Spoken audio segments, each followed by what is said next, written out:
mi hijo.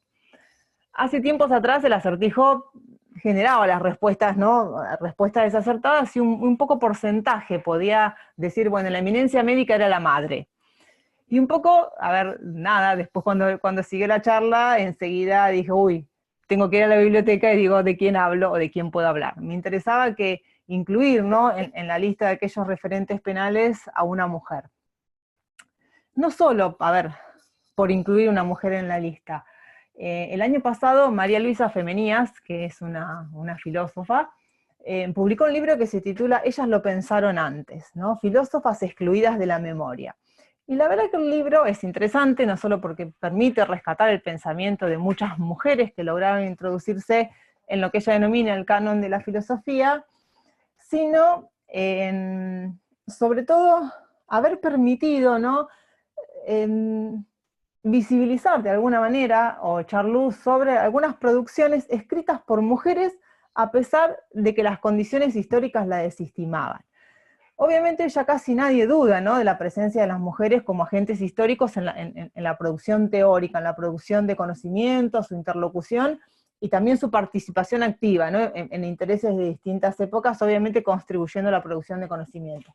Sin embargo, hay una marcada, ¿no? Es decir, hay una pregunta que sigue campeando la cuestión y es, ¿no? A ver, de alguna manera esta pregunta yo también me la trasladé a veces a la dogmática penal, porque bien, cierto, yo tengo bastantes años de recibida, pero si yo tuviese que hacer un recorrido por mi formación teórica, también tengo que reconocer que, a ver, en estas materias o en estas materias claves, los referentes que fueran mujeres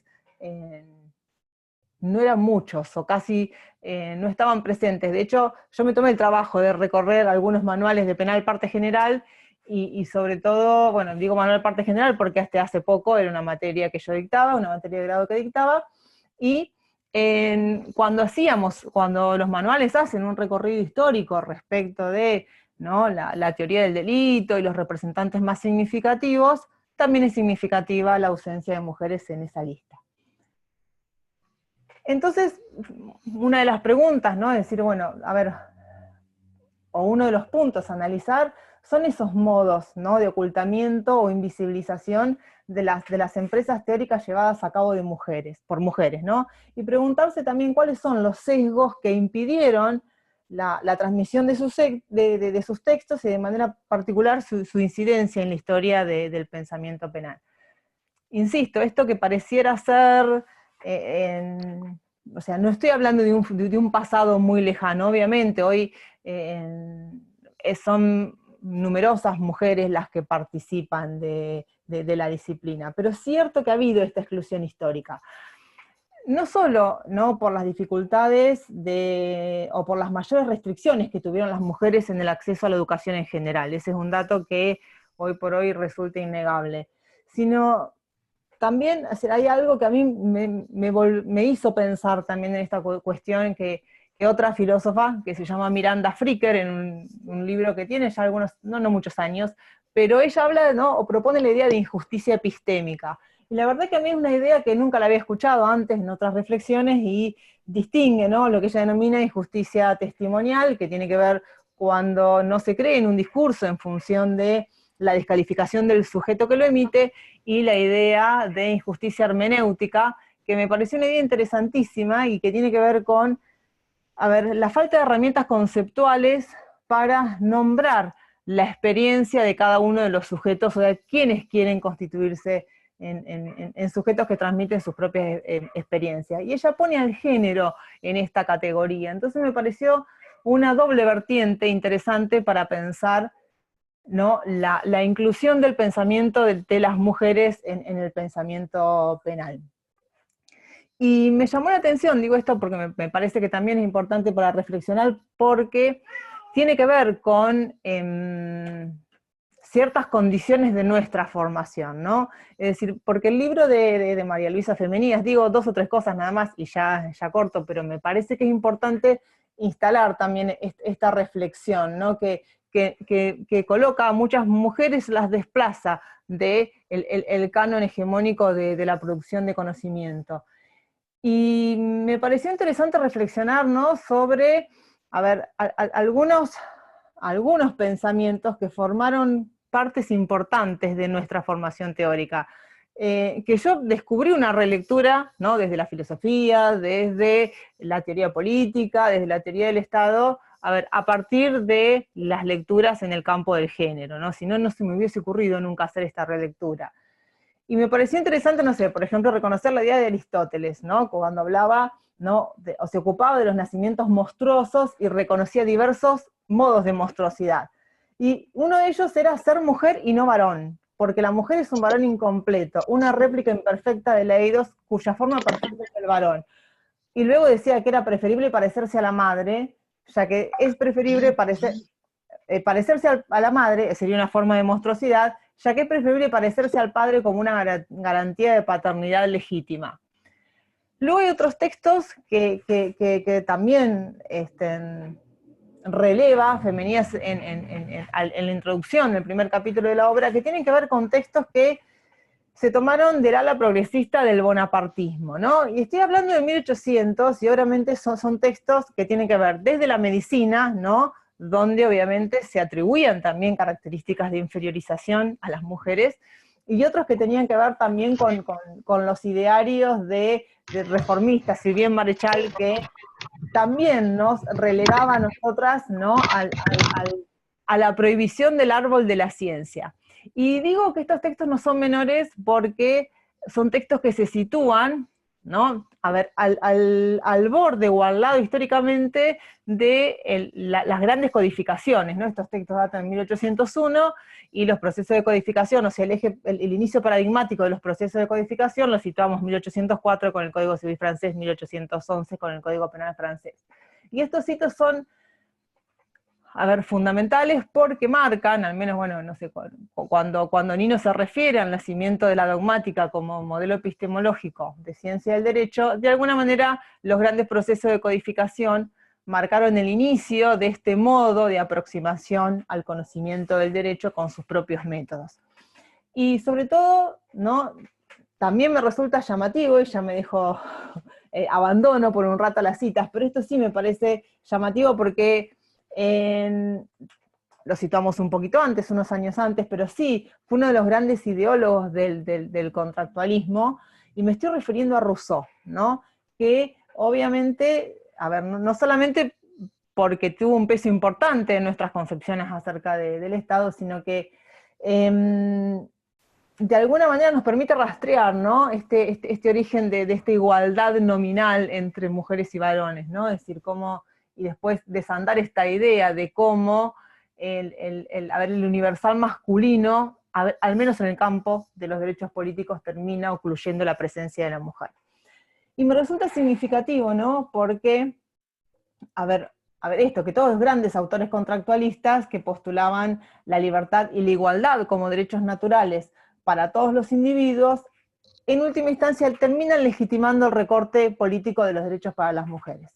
Pero en el caso de Rousseau es paradigmático, ¿no? Porque en Emilio, que data de 1762, este tratado se convirtió en un modelo de la pedagogía moderna, burguesa y laica, ¿no? Rousseau contrapone dos ideales educativos, uno para Emilio y otro para Sofía. Lo que Rousseau establece allí es la imposibilidad de considerar iguales a los varones y a las mujeres. Dice, esa imposibilidad radica en principio en una acotada diferencia muy puntual. En lo que atañe al sexo, la mujer es hombre, tiene los mismos órganos, las mismas necesidades, las mismas facultades. En cuanto a su constitución anatómica, excluyendo aquel incierto atributo del sexo, Sofía es igual a Emilio.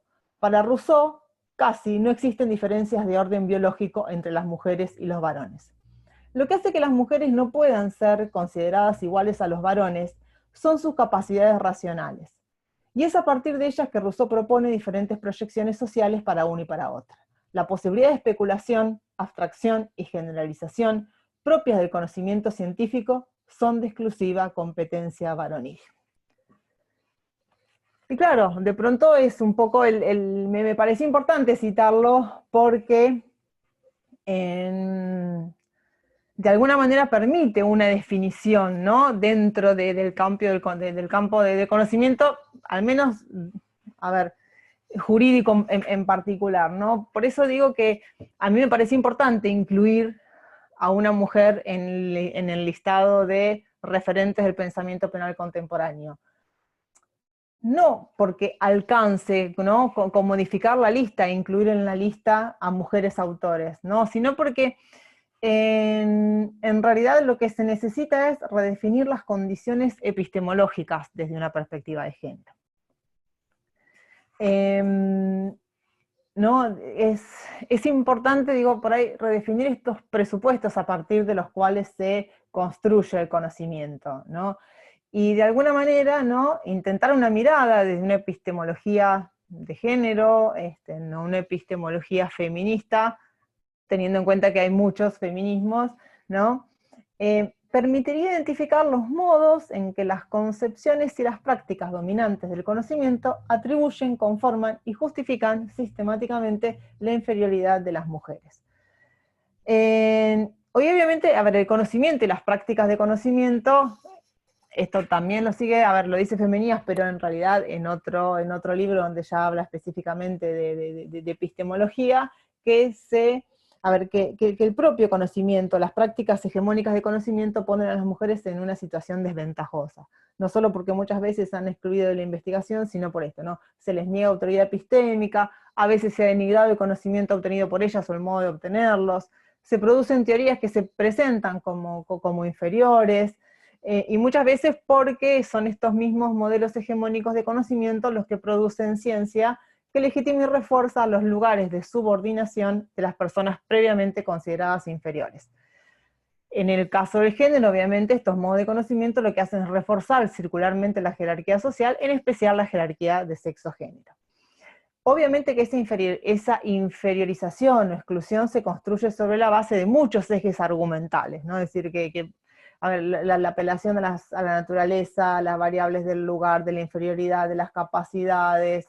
Hay un montón de espacios argumentales donde esa inferiorización se va construyendo. Y obviamente no es este el lugar para hacer un análisis muy exhaustivo, pero de todas aquellas críticas que se proponen, ¿no?, a una epistemología androcéntrica, podríamos decirlo, una de las más fuertes, me parece, y que digo de las más fuertes porque es una de las que me parece trasladable, con pocas fisuras al campo de la dogmática penal, tiene que ver con la crítica a la neutralidad o a la objetividad del conocimiento.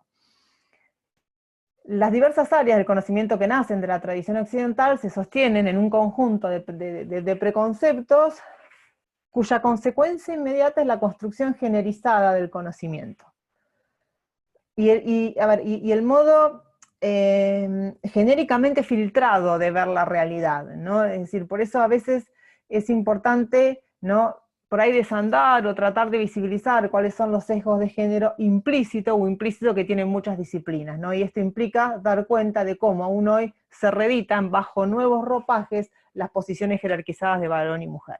Y solamente, para dar un ejemplo, ¿no?, es decir, si nosotros analizamos varias obras, incluso dentro del campo jurídico, nos encontramos con varios sexos genéricos, ¿no? O sea, sesgos genéricos que tienen que ver con el androcismo, la ginecopía, la sobregeneralización, la sobreespecificidad, la ceguera genérica, el familiarismo, la dicotomización sexual y muchas veces la negación de las diferencias sexuales. Lo cierto es que la ciencia hegemónica también es un saber situado, ¿no? Es decir, más allá de que este saber se constituya a sí mismo como objetivo y neutral.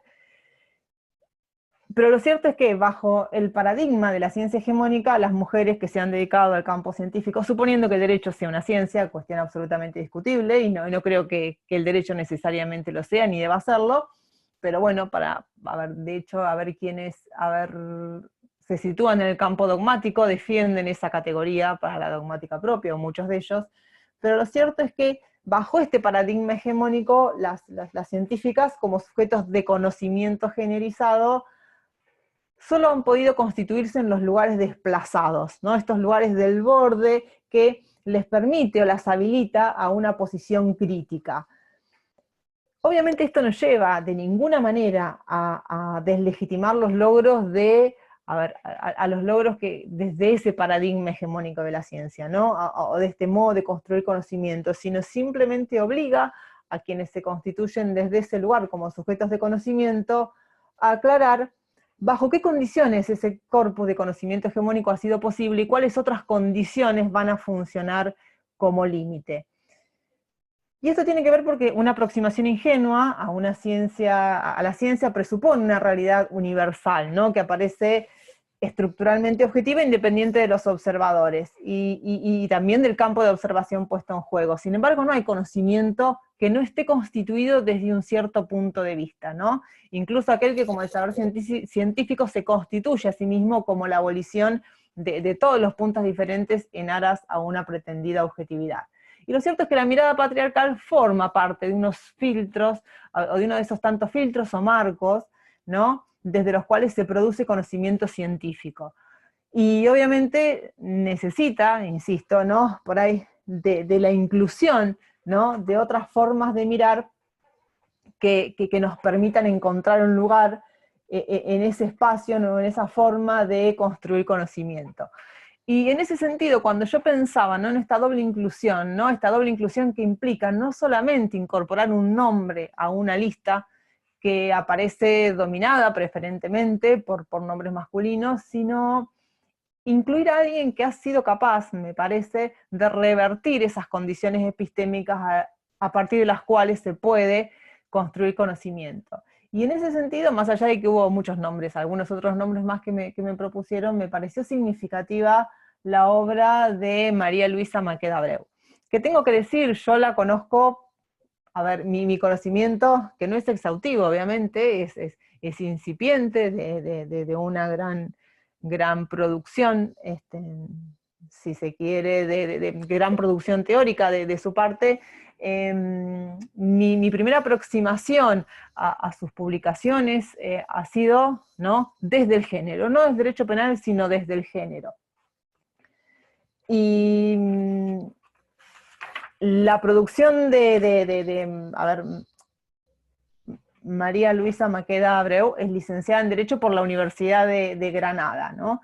Fue profesora titular de esa universidad en el año 1983 e impartió clases en el Instituto Andaluz Interuniversitario de Criminología. A ver, desde el año 1990 hasta 1999 fue catedrática y directora del Departamento de Derecho Público de la Universidad de Almería, y en la actualidad es catedrática de Derecho Penal de la Universidad de Granada. Ha sido y es profesora invitada en distintas universidades, ha realizado numerosas estancias de investigación en muchísimos centros universitarios, o sea, en el Comité de Probation de Grenoble, en Francia, en el Instituto Max Planck de Derecho Penal Extranjero e Internacional, en el Instituto de Criminología y Derecho Penal Económico, ambos de la ciudad de Friburgo, en el Instituto de Investigaciones Científicas de la Universidad Nacional Autónoma de México, y también ha participado como investigadora en numerosos proyectos. Su producción bibliográfica también es extensa. Entre los libros o los libros, monografías que ha publicado, para citar aquellas, no sé si más relevantes, pero bueno, Suspensión condicional de la pena y probation de 1985, Notas para un estudio doctrinal y jurisprudencial de los delitos contra la libertad y la seguridad de las personas, Los delitos de propia mano, de 1992, Acusación y denuncias falsas, de 1999, El tráfico sexual de personas, de 2001, Prostitución, feminismos y derecho penal, de 2009, Razones y sin razones para una criminología feminista, de 2014, además de haber colaborado en distintos manuales de derecho penal y resultar coautora de un libro Derecho Penal en casos de parte general. Y obviamente ha publicado capítulos en libros, artículos en revistas especializadas, todos ellos sobre diversos temas de la parte general, la parte especial del derecho penal y la criminología. Y si tuviera que circunscribir aquellas áreas, ¿no? Podríamos destacar trabajos acerca del error, los elementos subjetivos en la justificación, el principio de responsabilidad subjetiva, la idea de peligro, la exigibilidad y el derecho a no declararse culpable, cuestiones relativas a la pena, los sustitutos de la pena, peligrosidad criminal, medida de seguridad, inmunidad parlamentaria, tortura, la apología punible, tráfico de drogas, simulación de delito, en sectas destructivas o la expulsión de los extranjeros, y el costado por donde yo empiezo a conocer su obra son temas relacionados con la violencia de género, la prostitución, la trata y la criminalización de las mujeres. Es imposible hacer un recorrido extenso, un recorrido exhaustivo por todas las obras. De manera tal que yo elegí arbitrariamente, pero sobre todo por el mismo motivo por el que me llevó a pensar en un referente mujer, en dos de estos últimos libros, que me parece que tienen cuestiones importantes para tomar como punto de partida para otras reflexiones, o que me parecen que tienen puntos teóricos que marcan una inflexión, insisto, en este modo de construir conocimiento. Esos dos libros que a mí me pareció importante, de alguna manera, obviamente no voy a ser exhaustiva, sino simplemente tratar de establecer cuáles son los núcleos fundamentales de esos textos, tienen que ver con prostitución, feminismos y derecho penal, y razones y sin razones para una criminología feminista. Y voy a empezar al revés, ¿no? Porque, bueno, por ahí el último en el tiempo es este libro, ¿no? Razones y sin razones para una criminología feminista. La frase con la que empieza el libro realmente a mí me gusta, me impacta, porque dice: mientras haya arraigadas distinciones sociales y políticas entre sexos, razas o clases, habrá formas de ciencia cuya principal función será la de racionalizar y legitimar estas distinciones. El eje de, el libro en realidad se sitúa en la mujer infractora, ¿no? En las mujeres como infractoras del derecho penal. Y tiene, uno podría establecer dos grandes partes, ¿no? La primera parte del libro, donde hay una crítica consistente, completa, detallada de los discursos criminológicos acerca de las mujeres, y en la segunda parte del libro, en el segundo bloque, muestra resultados de sus estudios sobre el comportamiento de los órganos de justicia de España respecto de las mujeres, ¿no? de la realidad de las mujeres. Y intenta justificar, como, el título lo indica todo, ¿no? El título dice, bueno, son razones y sin razones para una criminología feminista, y la conclusión del libro, me anticipo, es que todavía persisten razones para intentar una criminología de ese sesgo. Ella toma como punto de partida, ¿no? Así, como punto de partida de lo que podrían ser, ¿no? El origen de la criminología feminista, la reflexión de Radosh y de Carol Smart, ¿no? En cuanto, ellas observan, ¿no? que la criminología no se había ocupado más que tangencialmente de la delincuencia femenina. Y cuando lo había hecho, se había olvidado de los factores sociales y estructurales que son los determinantes del comportamiento criminal y la reacción social frente a él. Obviamente, concebido el delito como masculino, había que buscar en las mujeres que delinquen algo atípico, y algo atípico que siempre se buscó en la naturaleza de sus instintos, estimulados por la disconformidad con los patrones de socialización que marcaban los valores naturalmente femeninos. De ahí, ¿no?, generalmente el carácter monocausal y ahistórico de las explicaciones tradicionales acerca de la criminalidad de las mujeres, que concedieron, si nosotros hacemos un recorrido por esas teorías, vemos que concedieron una importancia primaria a factores que estaban inscriptos en su psicología, en su biología, o en un entorno discrepante con cierta concepción de la feminidad básica o cultural, ¿no? Y lo mismo planteaba Carol Smart, ¿no?, cuando empieza a tomar conciencia acerca de la forma distorsionada en que los teóricos, en este caso los teóricos de la desviación, se habían enfrentado a la delincuencia femenina. Y pone de manifiesto un considerable silencio que ocasionalmente se encontraba acompañado de una sorprendente actitud cómplice con los estereotipos sexuales de mujeres y niñas que, vuelve a insistir en esta idea, aparecían descritas sobre la base de disfunciones biológicas, hormonales, su disconformidad, perdón, su domesticidad, su instinto maternal o su pasividad. Esta idea también es interesante rescatarla, ¿no? A ver, cuáles son, desde otro aspecto, ¿no? De alguna manera, cuáles son los grandes mitos que construyeron la subjetividad de la mujer, y esto, si tenemos tiempo, volvemos más adelante, cómo, a ver, las codificaciones penales, en realidad, permiten el ingreso de la mujer, insisto, a través de estos grandes mitos, ¿no? Que no tienen que ver con la criminología, pero de alguna manera son los que determinan formateando la inserción de las mujeres en el sistema normativo penal que tienen en lo que Ana María Fernández, una psicóloga de la UBA, denomina mito de la mujer madre, mito del amor romántico y mito de la pasividad erótica femenina. Pero bueno, volviendo al planteo de Maqueda Abreu, lo primero que plantea dice, bueno, ¿cuáles son las dificultades de intentar una criminología feminista? Que es una tarea bastante compleja, ¿no? Es decir, y que se encuentra, insisto, con algunos obstáculos en su camino. Dice, bueno, lo que puede pasar es que las ventajas de hacer visible a las mujeres en las ciencias sociales se puede enfrentar el riesgo con lo que ella denomina, o lo que se denomina un efecto gueto, ¿no? Es decir, que efectivamente terminen segregadas del núcleo de las ciencias sociales y sean clasificadas como trabajos de mujeres. Y la otra es que, ¿no? En otras palabras, podría decirse que las mujeres que se dedican a estudiar a las mujeres y sus investigaciones serían consideradas de menor estatus con escaso apoyo por parte de la comunidad científica. Obviamente, comunidad científica que estaría denominada por los varones.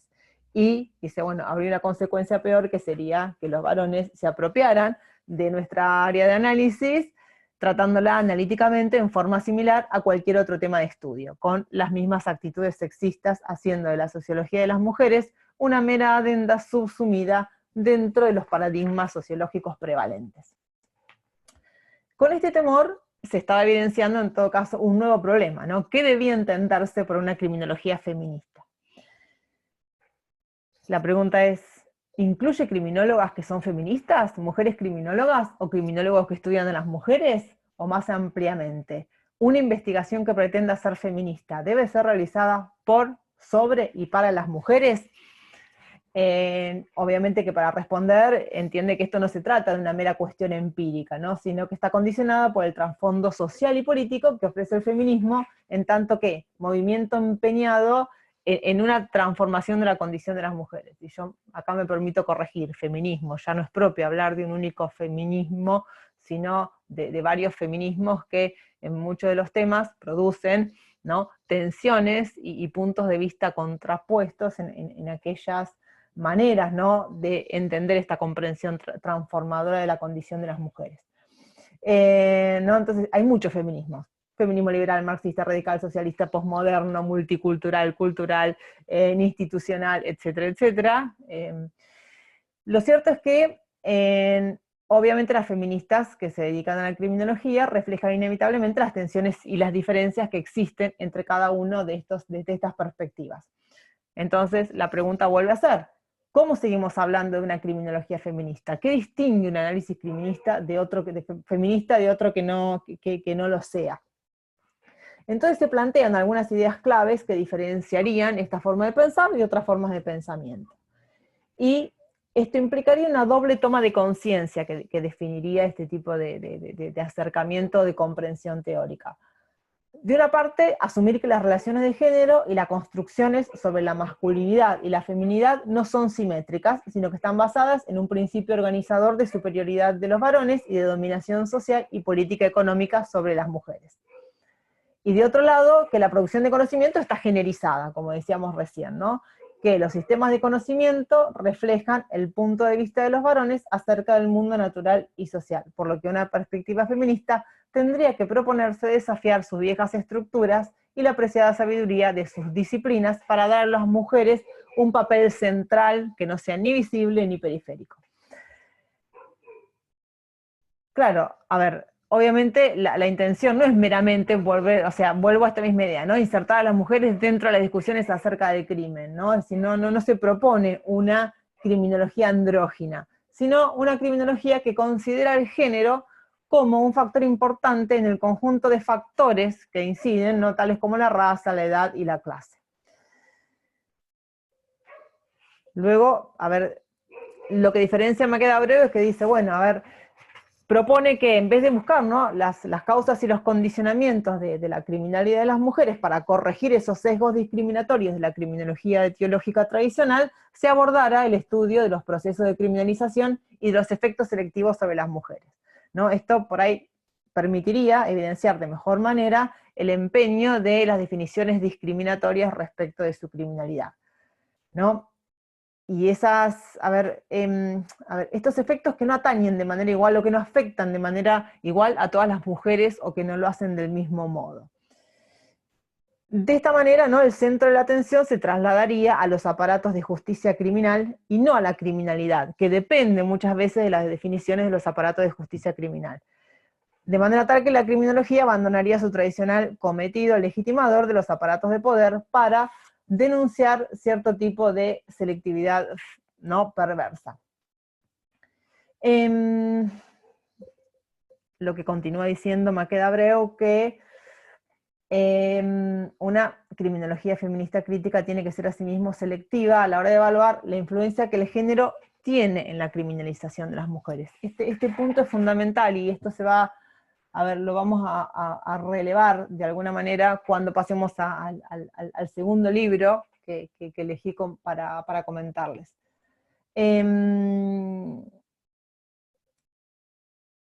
Y esto tiene que ver, a ver, como decía, ¿no?, ya con la definición de los contenidos, ¿no? Es decir, si no interesan los factores explicativos de la delincuencia, tampoco deben interesar todas las condiciones que se hacen de ella, ¿no?, salvo las que encuentren su sentido en un control de género específico, ¿no?, donde condiciones tales como la pobreza, la discriminación sexual o racial, la cultura o la edad, añadan posibles datos significativos de la posición subalterna que ocupan esas mujeres criminalizadas en el orden social. Porque a ver, el género en realidad no designa una identidad, o sea, el género en realidad designa una identidad que no se agote en el hecho de ser mujer, ¿no? Es decir, esto no es lo que define el género, ¿no? El género, como decía, no es que se agota en el hecho de ser mujer, ¿no?, como una entidad hegemónica y unificada, sino que lo que incorpora a la categoría es precisamente este ingrediente de subordinación social que no es compartido con todas las mujeres, ¿no? Sobre todo en un contexto donde los poderes sociales, políticos y económicos que confluyen en el poder de criminalizar, ejercitan su capacidad de etiquetamiento y de dominación. Por eso, bajo estas premisas ideológicas, Maqueda Abreu entiende que se abre un espacio de razones para emprender una investigación feminista en la criminología, ¿no?, que desde lo que ella llama generizar la criminología. Entonces, en primer lugar, se impone de alguna manera un esfuerzo por desvelar el control selectivo, ¿no?, el control de género que las instancias de criminalización han operado tradicionalmente sobre la vida de las mujeres. Sobre todo guiadas y legitimadas, por la autoridad de las ciencias médicas y sociales que se encargaron de naturalizar su separación del espacio público y su conformidad con los roles que impone una feminidad encapsulada en su condición de madre y esposa. Acá me voy a hacer otra distinción, porque me olvidé al principio. Cuando yo les hablaba de esa introducción de María Luisa Femenías, ella cita también, ¿no?, para hablar de las condiciones epistémicas de producción de conocimiento que ocluyen a las mujeres, cita un estudio que se realizó acá en Argentina, que finalizó en el año 2006, es una médica, Elena Lunasi, que en realidad es un estudio que se proponía estudiar los estándares del test de Roger, ¿no?, este test de las láminas. Lo cierto que Exner, que es no me acuerdo, psicólogo psiquiátrica, que es el que diseñó los baremos de evaluación del test, son varios, son muchos los baremos de esa evaluación de ese test, pero se habían concentrado en uno que se llamaba el síndrome de Blancanieves, donde precisamente el presupuesto de estos baremos de este test, al que todos alguna vez hemos sometido a alguna instancia, tenía que ver con la condición de pasividad de las mujeres, ¿no? Decía que las mujeres asumían una actitud pasiva y que tendían a rehusar iniciativas en aquellos espacios donde los hombres eran capaces de tomarlas. Y lo cierto es que la investigación dio por demostrado que al menos estos baremos estaban basados en una presunción, presunción de alguna manera falsa, porque las instancias en que los habían aplicado demostraban que había a lo mejor más hombres con esta actitud pasiva que las mujeres, contraponiendo este baremo del test. Digo porque esta revisión epistemológica de alguna manera aparece en todos los campos de conocimiento o en todos los campos disciplinares, y vuelvo al nuestro porque es Maquet-Abreu la que incluso explícitamente, como estamos viendo, intenta de alguna manera desmontar este modo de construir conocimiento. Y dice que de alguna manera existe, ¿no? A ver, sigue hablando de las, ¿no? A ver, si hacemos una mirada retrospectiva de la historia, vamos a ver que los delitos de las mujeres son delitos predominantemente sexuados, ¿no? Lo que se han denominado los delitos de estatus, ¿no? Y evidencian los esfuerzos, tanto desde el sistema punitivo, para censurar ese comportamiento desviado, ¿no? de estos roles. Y de alguna manera dice, bueno, que antes de que la cárcel existiera como espacio de castigo para los hombres, había otros espacios, otros aparatos disciplinarios que estaban diseñados para domesticar las desviaciones femeninas.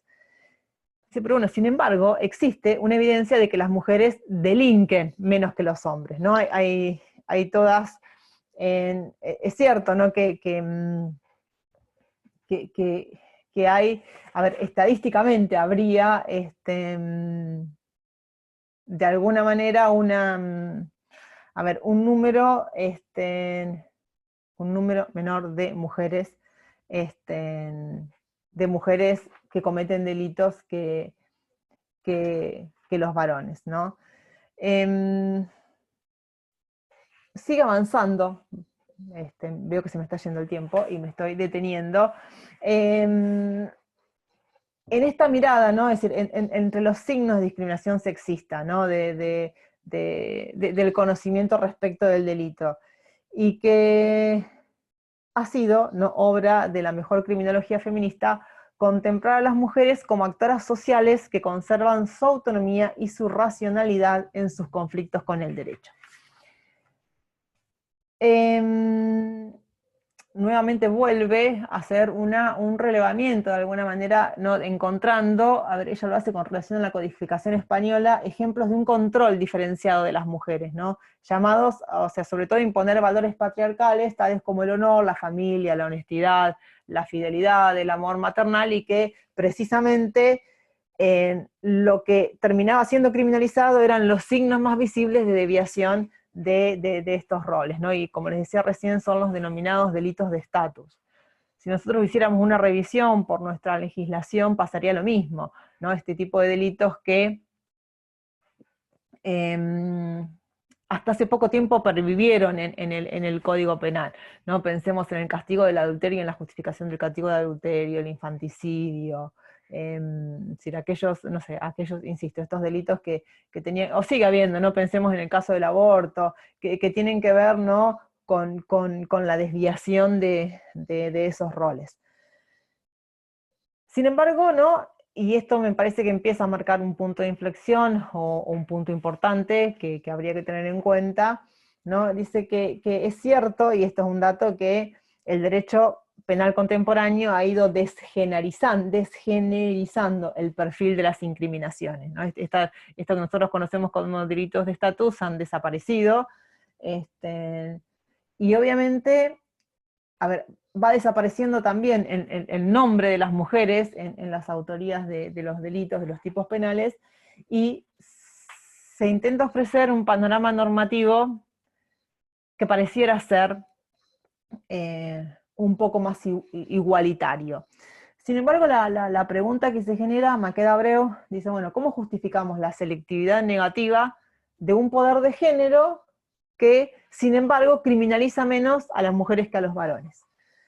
Y plantea como hipótesis del trabajo, que me parece realmente una hipótesis que con, a ver, no solamente con bastante poder explicativo, sino con un horizonte de proyección para analizar muchos otros problemas, y ella sostiene que hay otros instrumentos de coerción más sutiles a través de los cuales también se controla a las mujeres, y por paradójico que pudiera parecer, tiene que ver con una tendencia creciente de todos los ordenamientos punitivos a crear nuevos espacios de tutela para prevenir su victimización.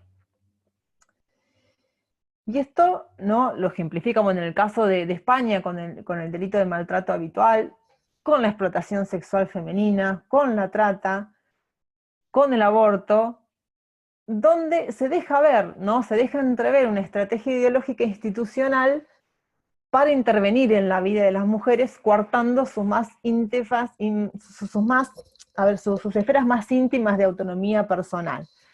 Y estos son rasgos que aparecen patentes en, ¿no?, la creación de normas penales género específicas. Nosotros, a ver, esto también, si lo trasladamos a nuestro sistema normativo, a ver, las únicas normas penales género específicas que tenemos en nuestro sistema son, bueno, a ver, el tema de la trata es complicado, pero en el caso del femicidio claramente son este tipo de normas. Entonces, esta tensión que de alguna manera permite resolver es decir, bueno, a ver, sí, nos encontramos con una selectividad negativa, en tanto el poder penal, de alguna manera, criminaliza menos a las mujeres que a los hombres. Pero sin embargo tenemos esta vuelta, ¿no? Es decir, ¿cuáles otros instrumentos ha encontrado el derecho penal para seguir controlando a las mujeres? Y esta paradoja que marca Maqueda, ¿no?, que tiene que ver con esto, con esta tendencia de los ordenamientos punitivos a crear nuevos espacios de tutela donde la mujer se convierte en víctima y pierde nuevamente pierde su autonomía, ¿no? Es decir, volvemos a formas de control donde aparecemos, ¿no?, infantilizadas, donde aparecemos como sujetos carentes de derecho, como sujetos no autónomos, como sujetos que no somos capaces de enfrentarnos o sea, como sujetos no ciudadanos, ¿no? La ciudadanía como derecho a tener derechos, como sujetos que no tenemos posibilidad de decidir. Y esa es de alguna manera donde se vuelven a jugar estos otros controles respecto de la criminalidad, y es acá donde juega su planteo respecto de la posibilidad de una criminología de este sesgo, ¿no? Es decir, con esta doble vuelta, con este doble juego, con esta nueva vuelta, doble juego a las posibilidades de control. Y termina, ¿no?, en todo caso, ¿no?, en esta frase final del libro que dice que mientras existan mujeres en situaciones de desventaja social, víctimas de esas arraigadas distinciones sociales y políticas entre sexos, razas o clases, se hace imprescindible el desarrollo de formas de ciencia que, desde un saber situado y crítico, busquen formas capaces de denunciar sus realidades problemáticas y poner remedio a una ignorancia que dura ya demasiado tiempo. De alguna manera, este planteamiento, ¿no?, que propone en este libro, que es posterior en el tiempo, es uno de los ejes centrales no sé, a ver, es la lectura que yo hago, no digo o me parece a mí una lectura central en este otro libro que me parece sumamente importante, que tiene que ver con prostitución, feminismo y derecho penal.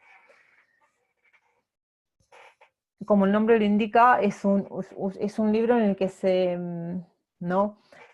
indaga precisamente, a ver, estas relaciones entre estos ejes, ¿no?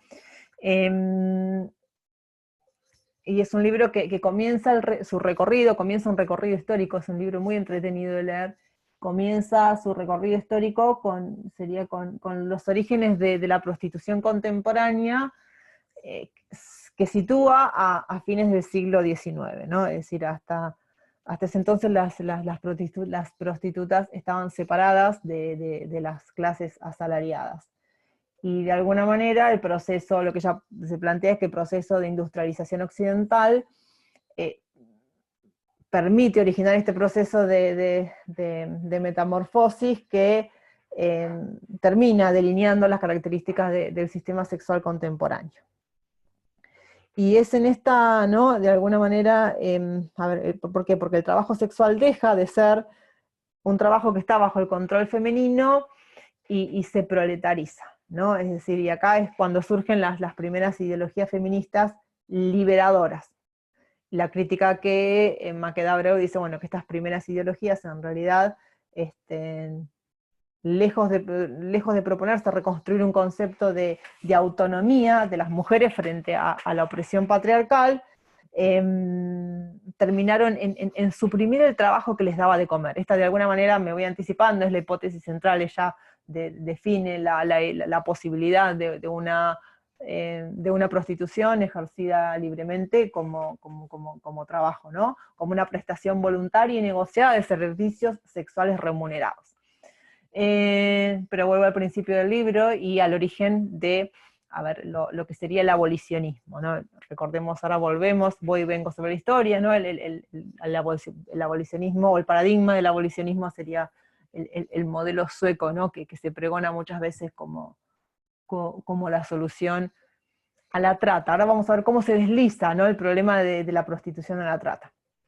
Pero lo cierto es que, a ver, el movimiento abolicionista, en realidad, lo que pretende abolir es la reglamentación de la prostitución, ¿no? Este modelo anterior denominado reglamentarismo, ¿no? El reglamentarismo clásico se puede pensar, ¿no? a partir de reformistas morales, ¿no? A partir de una objeción moral al ejercicio de la prostitución, sobre todo por el temor a las enfermedades venéreas, al desorden social y a la licencia con la que se vincula la práctica de la prostitución.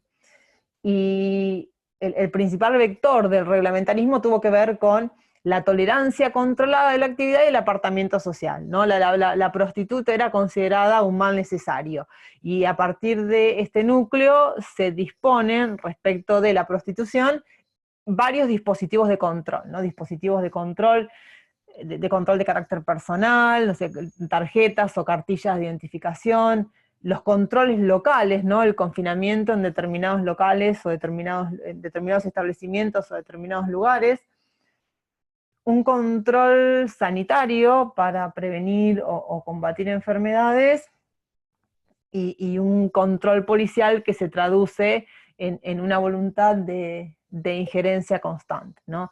De alguna manera la idea principal o el eje principal de este tipo de reglamentaciones tenía que ver con la preservación de las instituciones burguesas, ¿no? Entonces, de alguna manera se terminaba marginando, ¿no? a las prostitutas, que eran por ahí un mal ejemplo para las mujeres honestas y respetables y para el entorno familiar. Lo cierto es que la arbitrariedad médica y la arbitrariedad policial, e incluso religiosa, obviamente, en esta mirada o en este sesgo moral respecto de la actividad de la prostitución, entran también vectores de carácter religioso. Lo cierto es que esta forma de vigilancia panóptica de la administración terminó siendo insoportable, y de alguna manera empiezan a haber oposiciones a este régimen, ¿no? Y la oposición más beligerante provino de medios protestantes ingleses y suizos, y este movimiento, ¿no? que se conoce hoy con el nombre de abolicionismo comenzó bajo el liderazgo de Josephine Butler, que constituyó una federación que tomó el nombre del abolicionismo y lanzó una cruzada internacional en contra de la reglamentación de la prostitución, ¿no? Y obviamente, a ver, si bien era un movimiento que se pretendía un movimiento liberador de las mujeres, en realidad estaba reivindicando un único patrón de sexualidad, ¿no? Sobre un único patrón de sexualidad que se construía bajo la idea de castidad femenina. Por lo tanto, la prostituta se convertía, ¿no? O representaba un símbolo que era perturbador, ¿no? La prostituta era una otra degradada, y bajo otro signo o bajo otras intenciones también había que ir al rescate de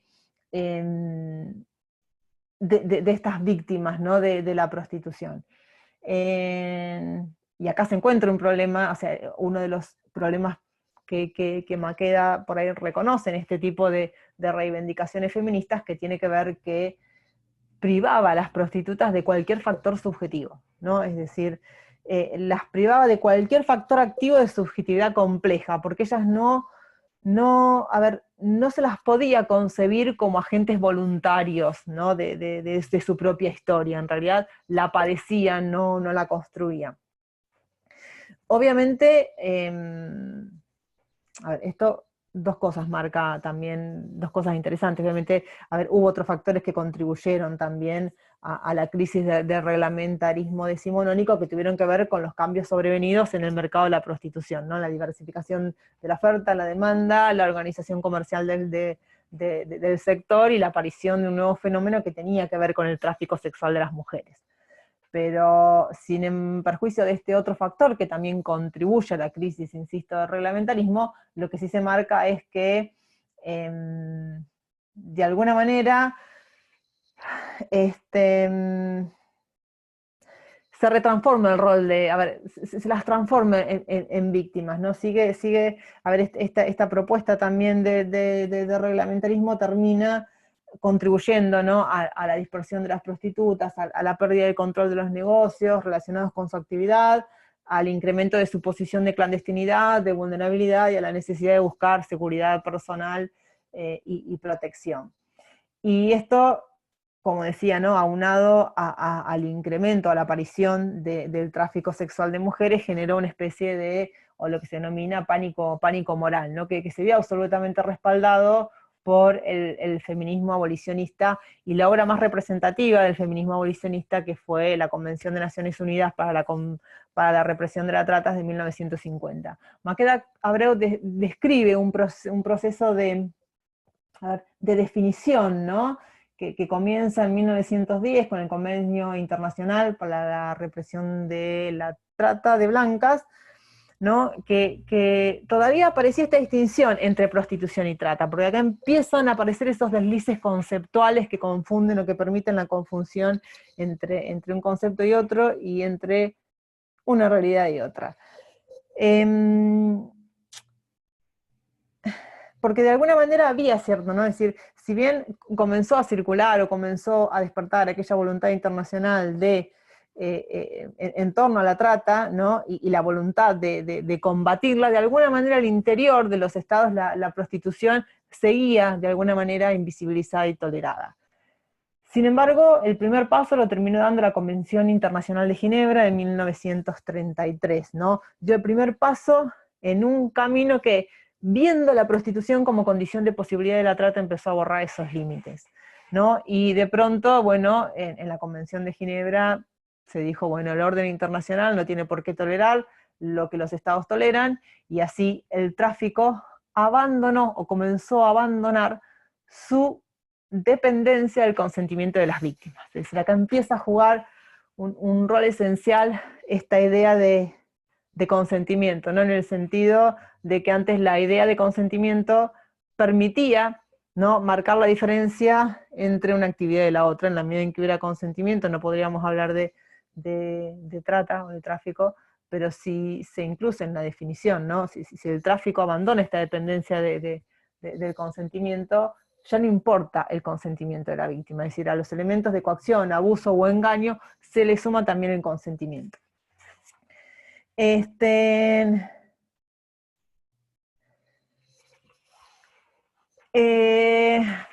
que me estoy extendiendo, voy a ir avanzando rápido. Lo cierto es que esto permite, ¿no? la idea de comenzar, ¿no? esto, empezar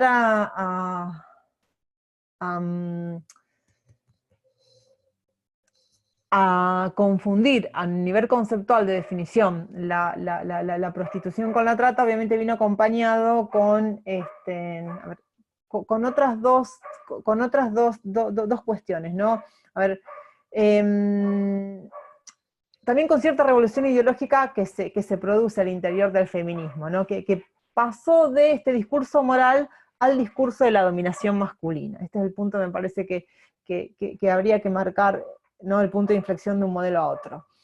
Porque es cierto que al feminismo radical de los años 60 y los 70, ¿no? Del siglo pasado, obviamente las relaciones entre hombre y mujer, o de estas relaciones desiguales entre hombre y mujer, no se consideran producto de la biología, sino producto del aprendizaje social, ¿no? de los roles asignados por el patriarcado. Sin embargo, en esos años todavía se reconocía un espacio para la libertad de las mujeres y la autonomía personal, y todavía se afirmaba la sexualidad como un derecho propio. Sin embargo, este panorama se fue oscureciendo al interior del propio feminismo por la acción de sectores de corte esencialistas dentro del feminismo. Y acá llegamos, ¿no? a las posiciones donde la sexualidad se hace símbolo de la violencia y pasa a definir el género. De manera tal que la revolución sexual que había caracterizado el feminismo de los años anteriores termina o acaba identificándose con la explotación sexual y la objetivación de todas las mujeres, ¿no? Y acá llegamos a a estas autoras que contraponen, ¿no? efectivamente su punto de vista, ¿no? Por ahí el paradigma del abolicionismo radical, ¿no? Donde, a ver, por ejemplo, Catherine McKinnon o Andrea Dworkin, ¿no? O sea, por ejemplo, definiciones en las cuales, o sea, para Catherine McKinnon, el sexo voluntario significa agresión sexual. Es decir, cualquier relación sexual es síntoma o es sinónimo de violencia, ¿no?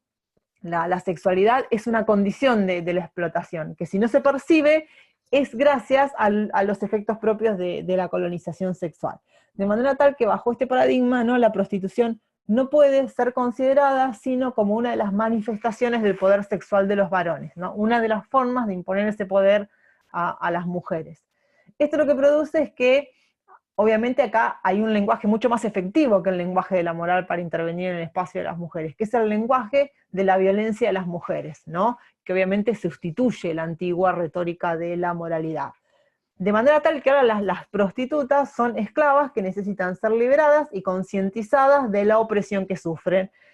Y en el contrato de la prostitución, los hombres se constituyen en los amos civiles de las mujeres, de manera tal que se identifica la prostitución con la violencia sexista. De manera tal que la prostitución se considera, ¿no? de alguna manera una manifestación del poder de los hombres sobre las mujeres. Entonces es bajo estos presupuestos ideológicos donde se confunden prostitución y trata. Y esto vuelve a agravarse cuando quienes prestan esos servicios sexuales son inmigrantes. Lo que propone Maqueda Abreu, rápidamente para ir cerrando, es un proceso de deconstrucción, construcción del concepto de prostitución. Un concepto que sea apropiado para el reconocimiento de la prostitución voluntaria como una práctica social legal y regulada, ¿no? Es decir, Maqueda Abreu insiste en la necesidad, ¿no? de incorporar en el primer plano, ¿no? la autonomía, ¿no? la agencia moral de la mujer, la autonomía de la mujer, ¿no? La propiedad, o sea, la posibilidad de convertirse en un sujeto con decisiones propias, de manera tal que dedica toda una parte del libro, ¿no? a precisar cuáles son los rasgos definitorios que le permiten llegar a un concepto de prostitución como un concepto que amalgame derechos de alguna manera, ¿no? Entonces se entiende efectivamente esto, la prostitución como una práctica social, como un sexo libremente pactado y como una actividad económica diversificada en un mercado internacionalizado. Obviamente acá vuelve, ¿no? a incidir en todo un proceso histórico donde el mercado de alguna manera del sexo o de las actividades sexuales se diversifica notablemente, pero además se deslocaliza, ¿no? Este es uno de los procesos de las consecuencias de los procesos de globalización donde se produce una gran deslocalización de estas actividades. Y ella se propone abordar una definición denominada científica de prostitución como una prestación voluntaria y negociada de servicios sexuales remunerados, ¿no? Y a partir de ahí, obviamente, es centrar, ¿no? la idea de voluntariedad inherente, ¿no? al concepto de prostitución, porque termina siendo el eje de anclaje, la clave ¿no? Para la opción de un reconocimiento de un espacio de libertad para el ejercicio de la sexualidad.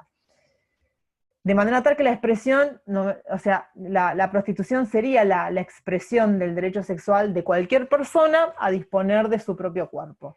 Y a partir de ahí lo que presenta es una interesante propuesta regulatoria que, que obviamente presenta diversos problemas, pero inscribe a la prostitución, insisto, como, y vuelvo a leer, ¿no? Esta prestación voluntaria y negociada de servicios sexuales remunerados, la inscribe en el discurso social del reconocimiento de derechos. Y esto implica partir de dos ideas, ¿no? La prostitución como actividad económica y la prostitución como trabajo.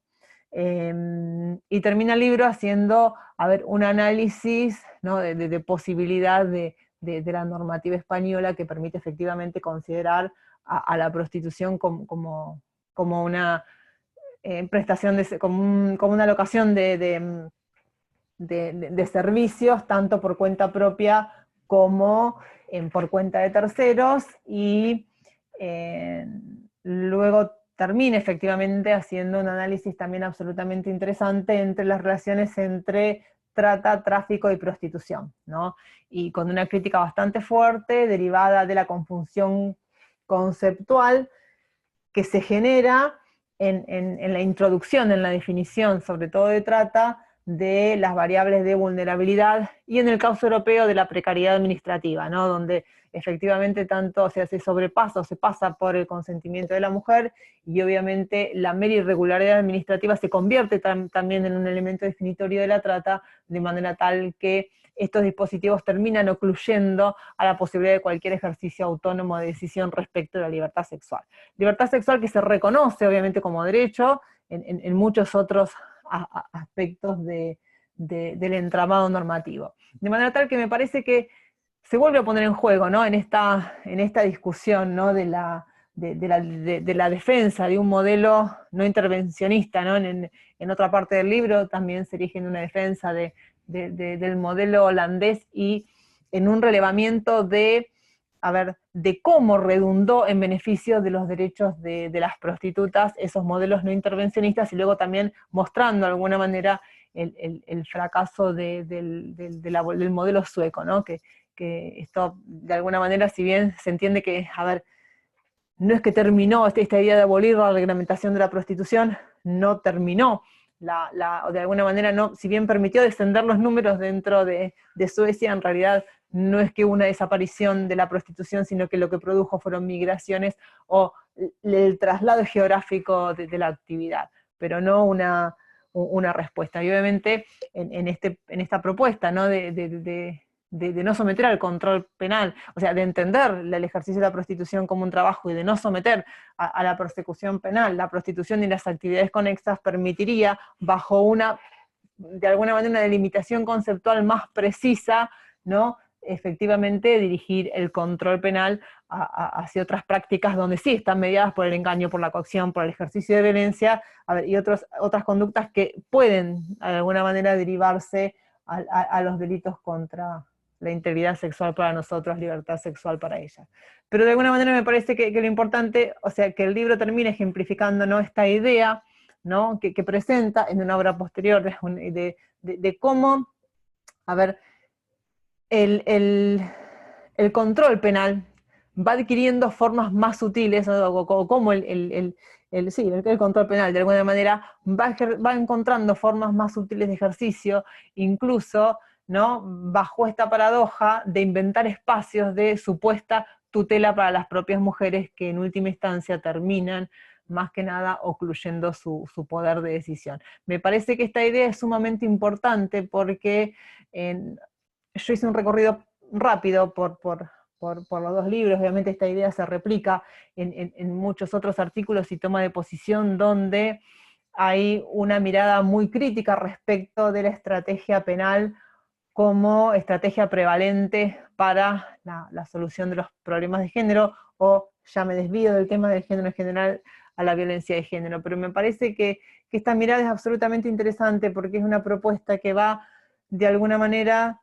separando capa por capa, puede permite, ¿no?, analizar cada uno de esos pliegues del discurso que nos presenta el derecho penal, y sobre todo me parece que pone sobre la mesa la complejidad de un debate, ¿no? Es decir, últimamente, al menos tengo yo personalmente la sensación de que el debate termina, muchas veces el debate o los debates que tienen que ver sobre estos vínculos entre el derecho penal y género, en una visión un tanto parcializada o polarizada de la cuestión, ¿no?, donde aparecieran enfrentados de un lado esta mirada normativa, dogmática normativa, que termina olvidándose, o que se plantea muchas veces del garantismo, olvidándose que el garantismo también es una construcción histórica, y de alguna manera dialogando con una única versión del feminismo, ¿no?, siempre presentado en clave punitivista,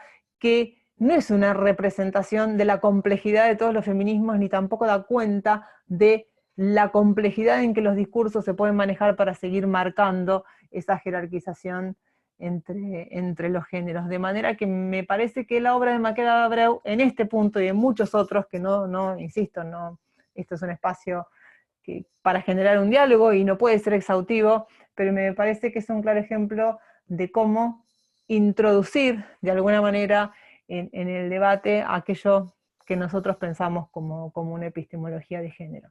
Y vuelvo al principio, no se trata solamente de incluir nombres, sino de poder repensar esa manera, no solamente hegemónica de construir conocimiento que después se deriva a las instancias, ¿no?, de aplicación.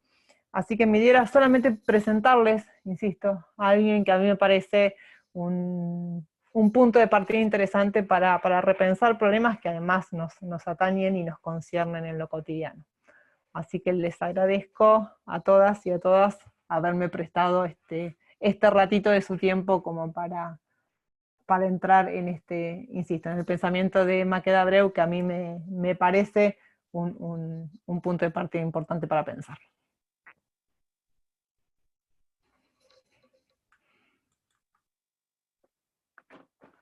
Bueno, Andrea, muchísimas gracias. Excelente, buenísima la exposición. Y está con nosotros María José Inbalde, que a partir de este momento, si es que puede hablar, va a seguir con vos para la parte de las preguntas y después para el cierre. Perfecto, muchas gracias, Fede. Hola, Fede, ¿me escuchan? Sí. Hola, Hola, Andrea, Majo. perdón, hola, pero bueno, tuvimos algunos problemas técnicos de inicio. Bueno, Mira, es normal, el que no los tenga en la era de la virtualización. Sí, tal cual, tal cual. Bueno, pero te pude oír, que era en realidad lo que más rabia me daba era que me había quedado afuera. Bueno, nada, en realidad, además de agradecerte, sumándome al agradecimiento de Fede, dejamos abierto para quienes quieran y tengan ganas de debatir con todas estas ideas que has puesto sobre la mesa. Si quieren plantear preguntas, vamos haciendo una lista, se van desmuteando, vamos armando un orden al solo efecto de que sea un poco, que nos escuchemos todos, y nada, eso, charlar. Somos todo oídos.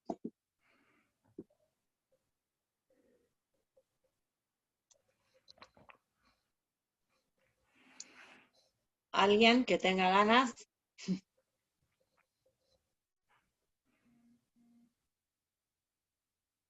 Bueno, yo no sé si yo no veo o...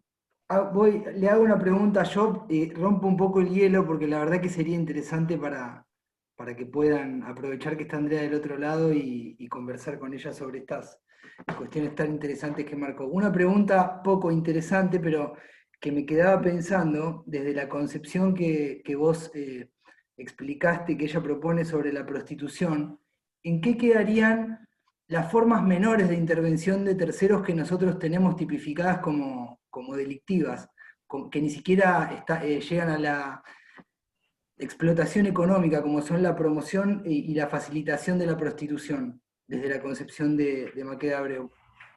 A ver, primero, me parece que el punto central es entender la definición de prostitución. Acá el problema conceptual me parece clave, ¿no? Porque esto, en la medida en que sea una actividad, o sea, como ella lo marca, voluntaria, ¿no? Esto tiene que ver con la posibilidad de un ejercicio voluntario, ¿no? Del comercio sexual. Lo que ella propone también, de alguna manera, es tampoco criminalizar esas situaciones que rodean la facilitación de la prostitución voluntaria, ¿no? O sea, lo permite, la idea esta de reglamentar, ¿no? Situaciones tanto de,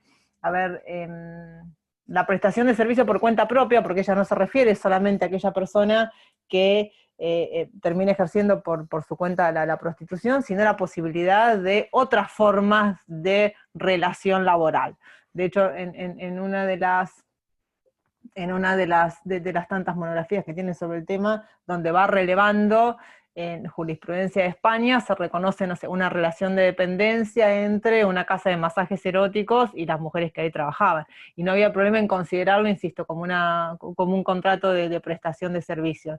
Lo que entiende es que si efectivamente en esos términos, obviamente yo marqué solamente la parte nuclear de la definición, ¿no? La prestación voluntaria y negociada de servicios sexuales consensuados. Entonces acá hay dos ideas, la idea de voluntariedad, la idea de consentimiento y la idea de libertad. En la manera en que eso se puede insertar como un derecho laboral, aquellas otras actividades que terminan participando de ese modo, o sea, excluyendo todos los otros modos comisivos, no serían objeto de punición, al menos no deberían ser alcanzados por el derecho penal. Lo que propone es un traslado, ¿no? O sea, correr la mirada del derecho penal de esos lados para llevarlo a otros ámbitos del derecho. Obviamente que en la medida en que no se trate de una práctica voluntaria, en la medida en que no se trate de una práctica negociada, porque acá ella hace hincapié en este poder igualitario de negociación, obviamente sí entraríamos dentro de la prostitución no voluntaria, es decir, hay algo que es importante marcar, ¿no? En esta pelea entre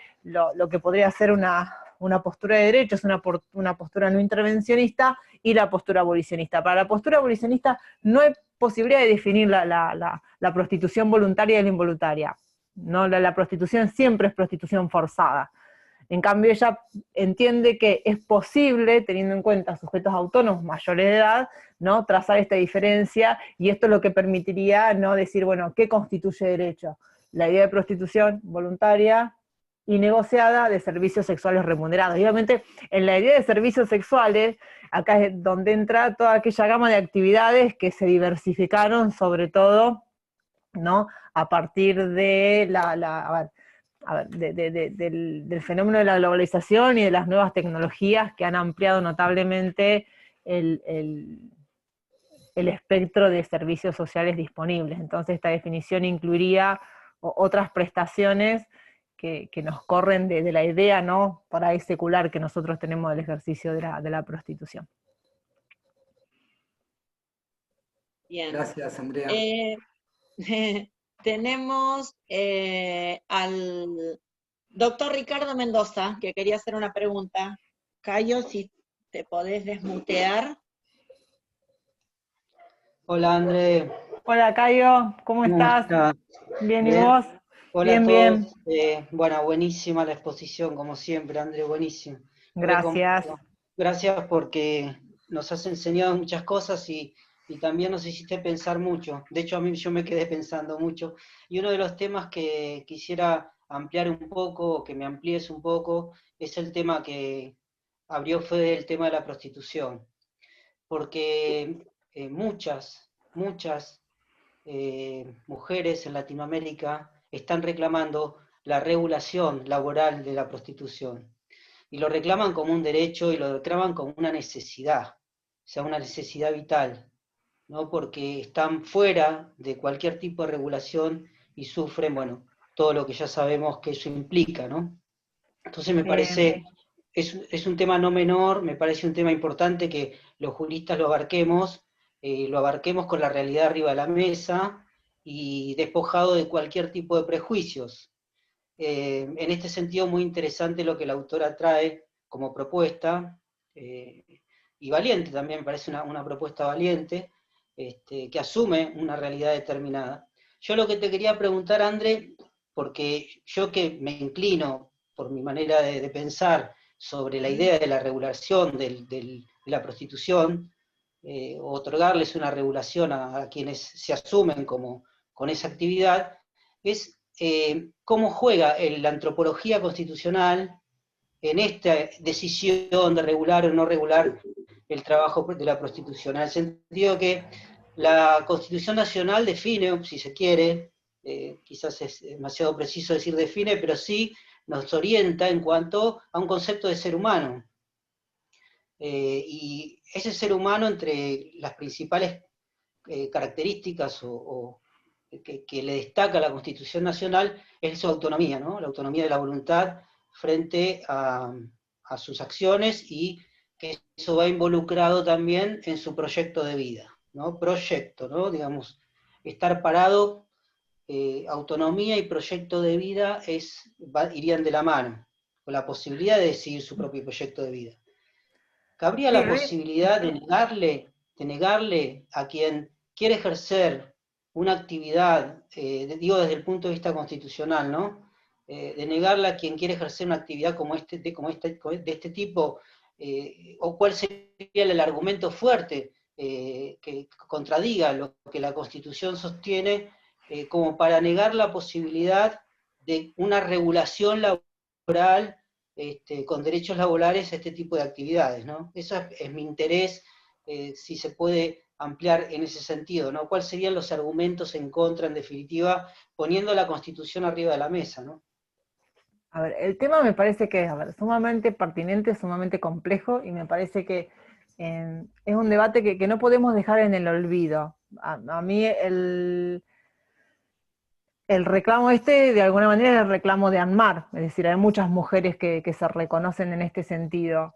Entonces voy a ir tratando de desandar un poco, porque tu pregunta involucra muchísimos aspectos que permitirían estar horas y horas debatiendo, pero me parece que hay una cuestión, a ver, hay varias cuestiones que son claves, que de alguna manera terminan insertándose en el debate y que tienen que ver. En primer lugar, vos, a ver, hablabas de esta antropología constitucional, y yo voy a normalizar un poquito la cuestión de la antropología, porque mis lecturas antropológicas son pocas, entonces no me atrevo a meterme en un terreno que no manejo, pero sí me parece que hay un punto clave en lo que vos hablas en términos de reconocimiento del sistema, ¿no?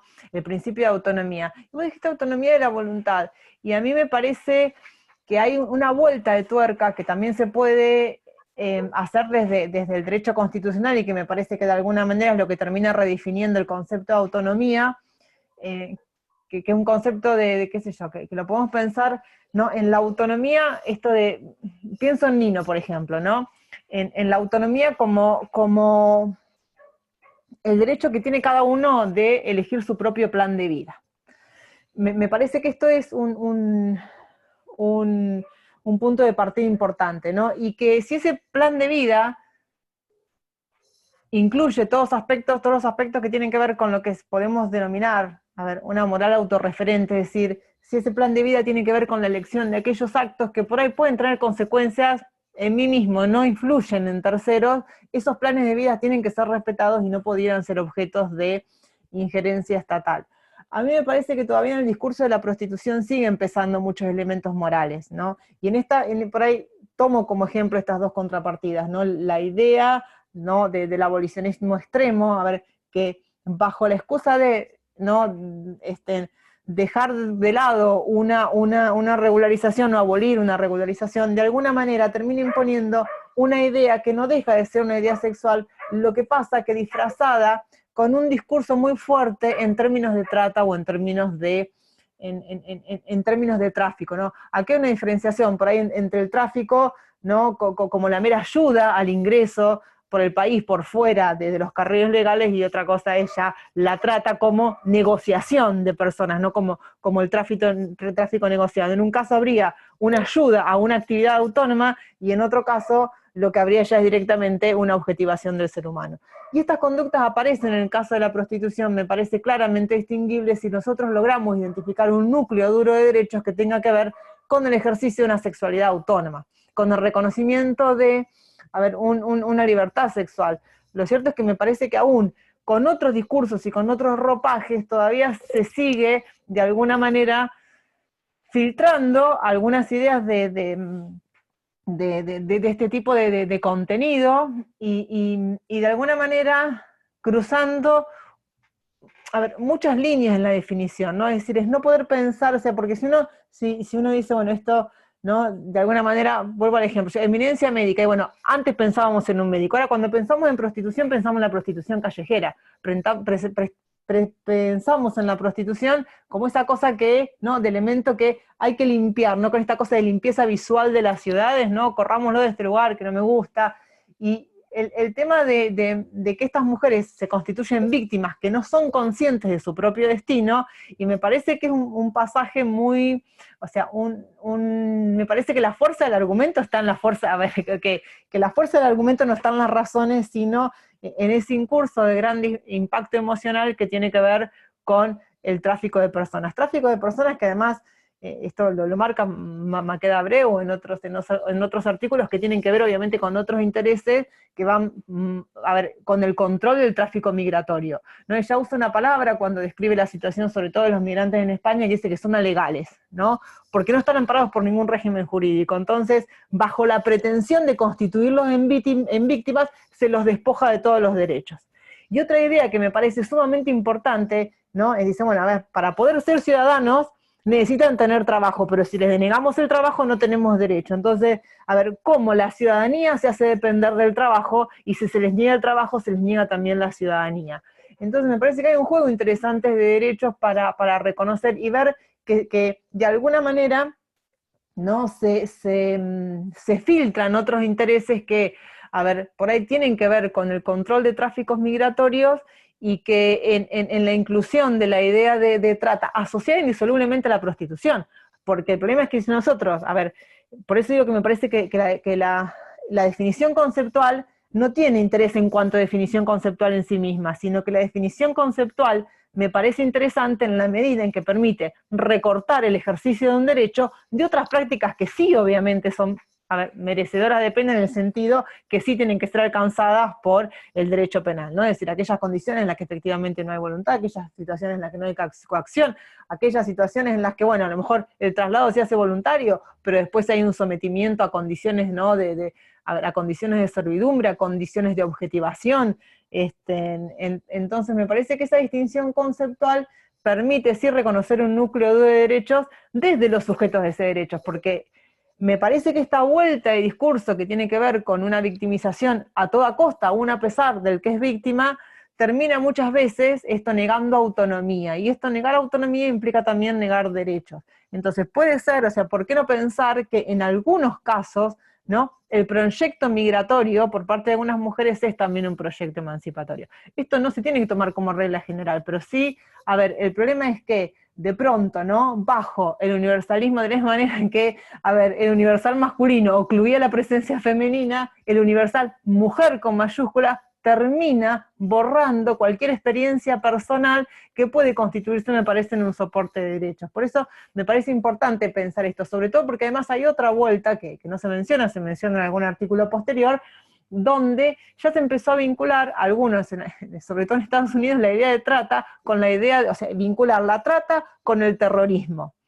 ¿no? Entonces exigir a cada país que en su interior de alguna manera persiga la trata, y esto termina condicionando ayudas monetarias internacionales, etcétera, etcétera. Entonces, me parece que en todo esto hay que ser cuidadoso, ¿no? Y desmontar cada una de las capas discursivas y decir, bueno, a ver, diferenciar en términos realmente, a ver, qué constituye un ejercicio de derechos y efectivamente qué situación trasciende el ámbito del personal para afectar a terceros y que sí queden captadas por otras figuras delictivas, pero por eso el proyecto es mucho más extenso. Yo no tuve tiempo, ¿no? Donde se examina, ¿no? A ver, no solamente por Maqueda Abreu, sino sobre todo por, a ver, pensemos en Ammar, ¿no?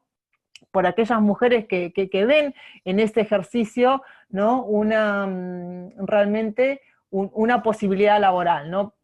Y digo que esto se filtra, ¿no? Es decir, se sigue filtrando la mirada moral porque, bueno, acá hay una objeción respecto de la actividad, ¿no? Se dice, bueno, no hay otro horizonte, pero bueno, por ahí en otros trabajos también hay un horizonte, no hay otros horizontes, ¿no? A veces se plantea un ejemplo muy burdo, pero bueno, por ahí, no sé, a ver, termina siendo una lección que es mejor que la lección que limpiar baños o limpiar pisos. Entonces el problema es que una tiene una visión moral y la otra tiene una visión, ¿no? O sea, son dos conceptos de dignidad que me parece que se juegan o se atraviesan, sobre todo con esta mirada moral que no puede desprenderse aun cuando los discursos se intenten desde otro lugar. No lo afirmo ni lo niego, simplemente me parece que son puntos que hay que debatir, ¿no? Sobre todo porque están en juego derechos. Me parece, no sé. Pero a mí, a ver, insisto en esto, ¿no? Perdón. A ver, Sí. sobre todo porque el discurso trafiquista, ¿no? El lenguaje trafiquista, a ver, es un lenguaje atrapante, y yo tengo que reconocerlo, ¿no? En lo personal,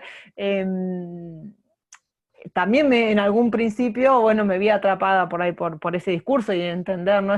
La idea del abolicionismo radical que ve en todo acto de ejercicio sexual, un acto de dominación sexual, un acto de violencia, termina siendo un discurso atractivo. Pero de pronto, a mí esto me hizo pensar, y me hizo pensar mucho en el reconocimiento de derechos.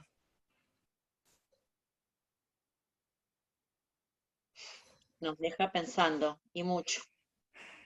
Nadina Capiet, ¿estás por ahí? Acá estoy. Hola a todos. Hola, Nadine. Andre. Perdón por la ¡Ay, no! ¡Sí! Me encantó la charla, buenísimo, coincido Bueno, con gracias. todo, que estás pensando un montón de cosas, y de hecho a mí se me fueron ocurriendo cosas, un poco me piso con lo que te preguntó Cayo recién, pero tenía que ver con un campo quizás menor del derecho penal, pero altamente presente en la materia, quizás no tanto para la jurisprudencia local, pero sí en otras provincias o en otros lugares, como es el ámbito de las contravenciones. Me parece que ahí sí está presente este peso del derecho penal, que con una carga moral enorme y que justamente tiene que ver con esto que señalaba Cayo. Pero bueno, ahí me pisé un poco, y en realidad la pregunta que yo te quería hacer y que tenía un poco más, vos lo nombraste en algún momento, pero siempre se me planteó, y en realidad es un debate que se dio al momento de la reforma de la ley, y no sé si hoy quedó un poco lejano, pero a mí me sigue haciendo ruido, que tiene que ver con la figura del femicidio, particularmente, la criminología, esta idea de muchos, supongo muchos de nosotros, de que el derecho penal tiene que ser mínimo, tiene que tener esa característica de última ratio, y para mí fundamental, y me parece que justamente en la figura del femicidio es un poco, hace un poco de ruido, ¿no? Cuando ya para muchos autores ya estaba considerado en la ley, y yo entiendo la importancia de darle un nombre, un lugar, no sé si no viene a ser una mano más dura de la mano de esta criminología, si se quiere, y el pensamiento de género en el caso, ahí se fue, del homicidio particular. No sé vos qué crees, incluso lo que dijiste. No, a mí, a ver, yo creo que, a ver, el femicidio es una de las, me parece, ¿no? Que una de las esto, ¿no? De las figuras, ¿no? De las incriminaciones genéricas específicas. Y creo que en la introducción de cada una de estas figuras, en el marco de una reforma normativa, más allá de la tenía que ver más, no tanto con la posibilidad de decir, bueno, si efectivamente estaba incluido o no estaba incluido en la ley. Me parece que, bueno, que tiene una carga por ahí simbólica muy, muy importante, y que muchas veces las necesidades de incluir este tipo de figuras, esto lo marcan también muchas, a ver, no digo yo las criminólogas, a ver, ni siquiera criminólogas, no lo digo los feminismos punitivistas, sino incluso algunas criminólogas, estoy pensando en Encarna Bodelón, por ejemplo, que termina rescatando muchas veces el valor simbólico de la introducción a la figura penal. A mí me parece que en este caso también lo que hay que desmantelar son, a ver, aquellas construcciones aquellas construcciones interpretativas a partir de lo que las normas dicen. Las normas nada, no dicen mucho, uno puede después apelar o no la eficacia de la reforma. Esto tiene que ver, esto lo marca no solamente Maqueda Abreu con otras figuras, porque hace un análisis, a ver, tiene muchos análisis interesantes acerca de la eficacia de las reformas penales que producen un efecto inverso, ¿no? Es decir, bueno, que en última, a ver, que hay los aplicadores del derecho siguen siendo refractarios a la incorporación de una perspectiva de género, de manera tal que aquello que se pensó que iba a tener un valor simbólico, en realidad termina desprotegiendo a las mujeres. Me parece que esto tiene que ver, a ver, con una pregunta que es anterior, y que, si tengo que sincerarme, me parece que, a ver, sí me parece importante, no sé, por ahí el reconocimiento de un ejercicio de violencia específica, pero yo descreo absolutamente de que el derecho penal, o descreo en el derecho penal como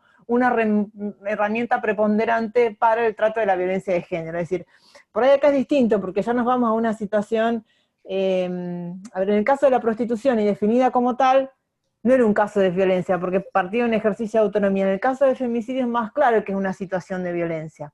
¿No? Es decir, yo no puedo decir, a ver, que es claro que en el homicidio, si el homicidio es por razón del género, hay una clara expresión de desigualdad de poder. Me parece que si algún valor simbólico tuvo, es el valor simbólico de haber reconocido esa desigualdad, y sobre todo porque me parece que nosotros tenemos, a ver, ahora se está revirtiendo, pero en aquellas, sobre todo en aquellas decisiones jurisdiccionales a la hora de reconocer un ejercicio específico de violencia de género, aun cuando se tratara del homicidio, es dificultosa o termina siendo refractaria la inclusión de una perspectiva de género. Y digo esto, si nosotros hacemos un relevamiento, una lectura antigua, ¿no?, respecto a las circunstancias extraordinarias de atenuación, cuando, ¿no?, en el caso del homicidio calificado por el vínculo, que a lo mejor era, a ver, una situación preponderante, o sea, las relaciones de pareja, como en ese caso, que también es dificultoso, porque bueno, venía definido por una regulación legal, termina siendo uno de los ámbitos específicos de ejercicio de la violencia, ¿no? Violencia física en el ámbito de las relaciones interpersonales. Era muy difícil reconocer esa desigualdad, porque si nosotros hacemos, insisto, una lectura por las sentencias que hacían lugar a la aplicación de las circunstancias extraordinarias de atenuación con un menor grado entendida siempre mayoritariamente por la doctrina como una causa que disminuía la culpabilidad, nos encontramos con un catálogo de definiciones o de situaciones descriptivas de violencia de género. Entonces me parece que si algún valor tiene que ver con eso, con reconocer, o sea, con imponer de alguna manera el reconocimiento del ejercicio de un ámbito específico de violencia, porque lo cierto es que cuando el derecho penal recorta, ¿no?, que esta es una de las grandes dificultades, ¿no?, de entender el derecho penal como una herramienta contra la violencia de género, es que hace un recorte que deslocaliza lo que es la desigualdad de género, ¿no?, porque la deslocaliza de su lugar de violencia estructural y la lleva al ámbito donde se hay una responsabilidad individual, ¿no?, porque son los modos, ¿no?, en que opera el derecho penal, los modos de atribución de responsabilidad del derecho penal. Entonces, en esa deslocalización o en esa individualización de la responsabilidad, lo que hacemos es olvidarnos que el femicidio como expresión del ejercicio de la violencia, a ver, el homicidio femicidio en estos casos, ¿no?, pensemos en las relaciones de pareja, termina siendo la expresión de otro tipo de violencias. Pero bueno, de hecho, si algo tengo que decir es que nosotros tenemos regulado la figura de femicidio del año 2012 y el número de femicidios no decae. Exacto, Me parece que tiene que ver con esto, ¿no? Es decir, bueno, a ver, sí es importante reconocerlo, a ver, sí me parece sumamente importante reconocer la existencia, ¿no?, de muertes de las mujeres en razón del género. De hecho es un problema serio, que sea el derecho penal la herramienta prevalente, la mejor herramienta para prevenirlo, y tengo mis serias dudas. De la misma manera que tengo mis serias dudas insisto, ¿no?, la intervención del derecho penal para la regulación de muchos problemas sociales. De muchas violencias, claro, pero justamente en esta específica me parece que también.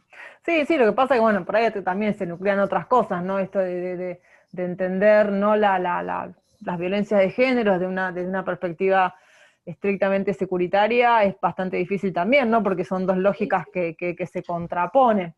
Pero bueno, me parece que son los espacios en los que todavía nos debemos, al menos debates. Sobre todo, insisto, ¿no?, esto, ¿no?, porque pareciera ser que, a ver, el feminismo institucional, porque hay feminismo que defienden esta idea, el feminismo institucional entiende que la respuesta del derecho penal tiene que ser una respuesta porque de alguna manera les permite apropiarse de un espacio normativo que también estuvo negado para las mujeres. Gracias, André. De nada. El doctor Silvano Pena, que estaba por ahí, hizo una pregunta y luego la tuvo por respondida. Silvano. Sí, perfectamente con la pregunta de Nadina. Era en el mismo sentido. Gracias. Bien. Gracias, Silvano. No tengo anotado nadie más, no sé si hay alguien más que tenga ganas de seguir charlando. Yo quería de comentar a raíz de esto último que decías, Andrea, hoy salió una nota muy interesante de Alejandro Carrió, analizando la investigación penal que se hizo en el homicidio cometido por Neus, de su mujer, donde lo que plantea justamente es que desde el punto de vista del derecho punitivo no hay más objeto para seguir, porque justamente frente al suicidio de quien cometió el femicidio, descartadas las circunstancias de algún delito conexo, no tendría sentido seguir investigando desde una perspectiva penal. Por ahí sí desde otro ámbito, pero lo plantea mucho mejor de lo que lo estoy planteando, pero me parece que tiene que ver con esto que vos planteás. O sea, si es una problemática del derecho penal o pasa por otro lado, ¿no? Sí, obviamente que es el problema de las desigualaciones o de las violencias de género obviamente es un problema extrapenal. De hecho, cuando las teóricas feministas analizan incluso el derecho, ¿no? El derecho como fenómeno, como fenómeno androcéntrico también, sitúan el orden patriarcal como un orden anterior a las definiciones normativas o como un orden anterior al derecho. Entonces el derecho siempre llega después, ¿no? Es decir, y pensar que solamente el problema pasa por una definición jurídica implica borrarle las aristas complejas que tiene. Entonces, bueno, sí, en algún punto la responsabilidad penal no tiene sentido, porque además el infractor ya no va a poder ser perseguido por su propia decisión. Pero en un contexto, digo, donde el número de femicidios sigue siendo tan alto, me parece que al menos sí es relevante, ¿no?, la reflexión en otros términos, no la reflexión en términos de atribución penal, sí en cuáles son las condiciones de posibilidad de una violencia que se sigue perpetuando a un extremo tal que se sigue cobrando vidas. Entonces me parece que ese es el fenómeno cultural que tenemos que desandar y que en ese desanudamiento, ¿no?, o que en este tránsito para tratar de desmontar las condiciones de posibilidad para que emerjan ese tipo de violencia, es donde más esfuerzos tenemos que poner. El derecho penal llega tarde siempre y con sus esquemas de definición siempre nos coloca al límite del desconocimiento de algún derecho. Por eso creo que no sé si el debate, pero sí los esfuerzos de las políticas públicas tienen que pasar por otro lado y sobre todo por un esfuerzo cultural, ¿no? Es decir, el derecho penal no va a reformar en estas situaciones que dependen de estructuras sociales. Sí, obviamente, una vez, esto como respondía recién a Nadia, una vez que tenemos la figura penal, lo que no podemos hacer es generarle a la violencia otra violencia institucional por respuestas estereotipadas. Eso de ninguna manera, ¿no? Es decir, una vez que nosotros legislativamente tenemos un cuerpo normativo que consagró, nos guste o no, una figura o una figura penal sexogenérica, lo que no podemos hacer es, bueno, borrar desde lo institucional o generar desde lo institucional otra violencia que se le suma a la violencia ya ejercida. Pero las estrategias para desmontar la desigualdad o la violencia estructural de género me parece que tienen que venir desde otras ramas del derecho y desde otros campos. Sin esto no sirve, obviamente, para seguir teniendo conciencia de que sigue pasando.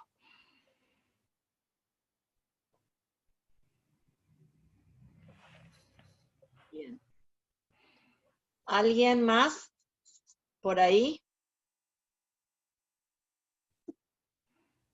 Bueno, Andrea, si no hay nadie más que... Sí.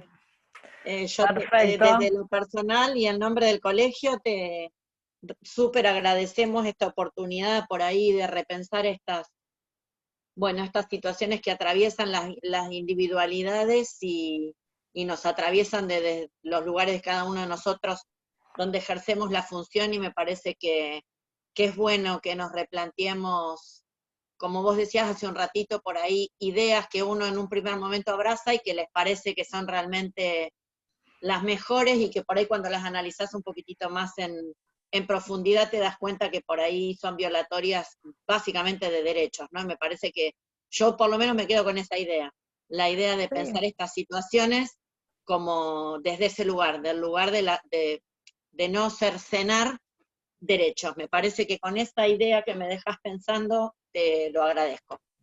No, Así yo, que, a ver, sí.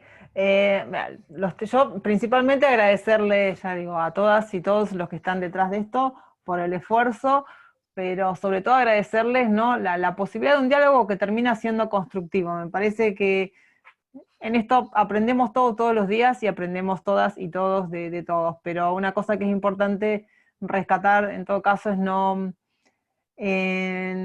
subrogar las experiencias ajenas, ¿no? Es decir, no constituirnos en actores de otros, sino entender que otros pueden tener unos proyectos de vida distintos que los nuestros. Así que bueno, pero sobre todo agradecerles enormemente que me hayan permitido, compartir, ideas, apenas esbozos, grandes trazos de problemas que, bueno, como decís vos, a ver, se plantean a costa de desconocer derechos. exactamente. Bueno, Bueno. gracias, miles de gracias. No, gracias a ustedes. Gracias. Chao.